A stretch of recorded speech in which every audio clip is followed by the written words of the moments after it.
Let me ask you something. What happens when the United States government suddenly cripples one of the world's most advanced AI company? Does that make AI safer?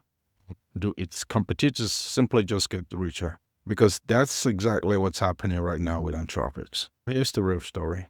The Trump administration recently moved to restrict access to Anthropic most powerful AI models, FIBU-5 and MITUS-5, citing some kind of security concerns related to cybersecurity vulnerabilities and potential misuse. Anthropic, of course, responded by shutting down access more broadly while it dealt with that restriction. Now, think about that for a second, because if one of the top AI labs suddenly becomes harder to access, where do user go exactly? You're not going to stop using AI. You're going to have developers move, enterprise will move, researchers will move, and those users, of course, will end up with the competitors. The demand doesn't disappear. It just gets redistributed. So essentially, a crackdown on Anthropic could actually strengthen its rivals. But then here is actually where the story gets very interesting.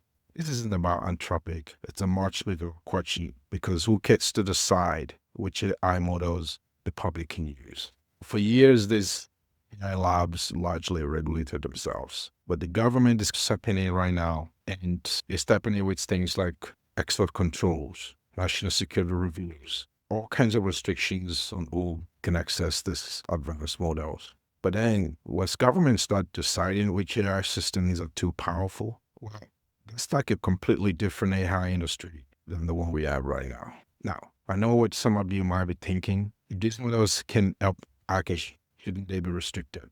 Well, that's a fair question. But here's the counter-argument. The truth is that these same models can also help defenders find vulnerability and protect systems. In other words, the same technology that can be used to attack a system can also be used to secure them. And I could tell you the whole point of ethical hacking is to deploy the same tools used by the bad guys, the bad hackers, to find vulnerability and fix them. And that right there is the real battle now, because it's not about Trump versus Anthropic. It's not about democratic beckons at all.